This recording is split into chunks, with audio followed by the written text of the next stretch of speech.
Tenderhearted, the podcast for those of us who struggle with being extra sensitive in a less than sensitive world. This is your host, Amy Kelso. I'm a writer, speaker, teacher, and advocate for anyone who is tenderhearted or cares about someone who is.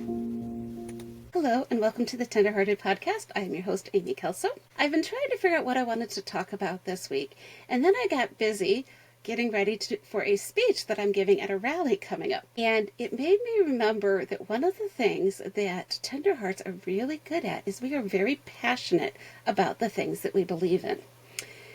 Now, the irony in that is that most, not all, but many Tenderhearts are introverts. So let's talk a little bit about what is an introvert versus an extrovert, because there's a lot of misinformation out there about that. A lot of people think that an introvert means that you don't like people, you just want to be alone all the time. That is not the case. Being an introvert versus an extrovert is really about where you get your energy. So an extrovert often will get energy from being around other people. They feed off the people, they get energy that way. Whereas an introvert tends to prefer to be alone. They get energy from being alone. They can kind of recharge and then they can go out and be with people again. And if you don't have the correct balance of time by yourself and time with others, it will affect you. Either way, you'll end up not having as much energy. Now, I always thought that I was an introvert. And I do think for the most part I am. However, things in my life have made me realize I'm not 100% an introvert.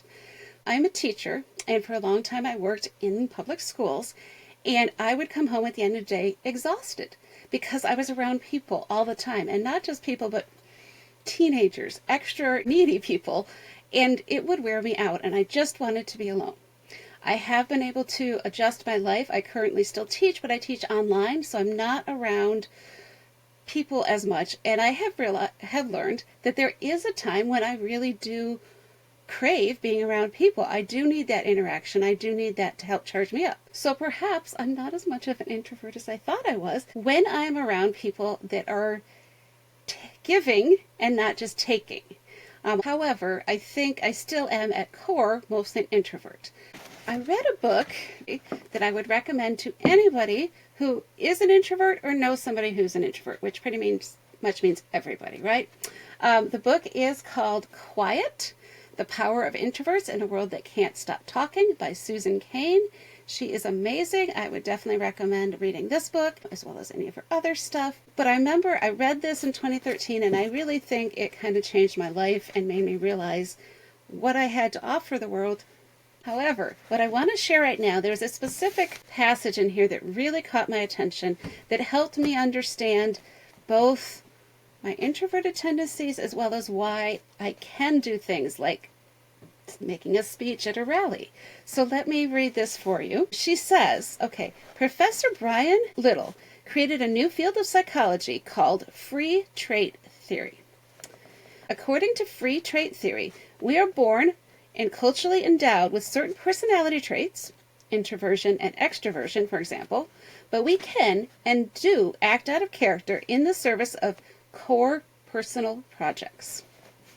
In other words, introverts are capable of acting like extroverts for the sake of work they consider important, people they love, and anything they value highly.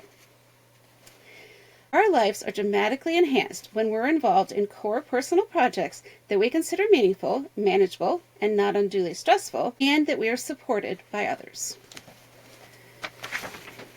She goes on to write that for Brian Little, the additional effort required to stretch his natural boundaries is justified by seeing his core personal projects come to fruition. At first blush, free trait theory seems to run counter to the cherished piece of cultural heritage. Shakespeare oft quotes advice, "To thine own self be true," runs deep in our philosophical DNA.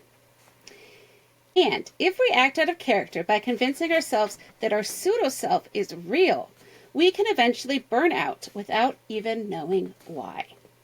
Yes, we are only pretending to be extroverts. And yes, such inauthenticity can be morally ambiguous, not to mention exhausting. But if it serves the love of a personal calling, then we are doing just as Shakespeare advised.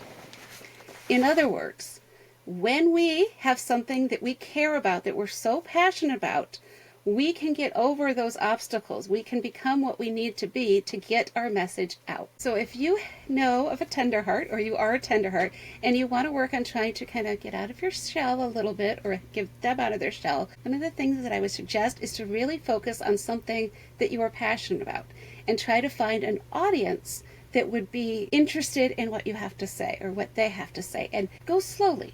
Practice, talk to one person, talk to a couple people, but really it boils down to something that you care about. If you're just talking to practice, making a speech about something you don't care about, it's probably not going to be very good. You're not going to feel successful. You're going to want to give up.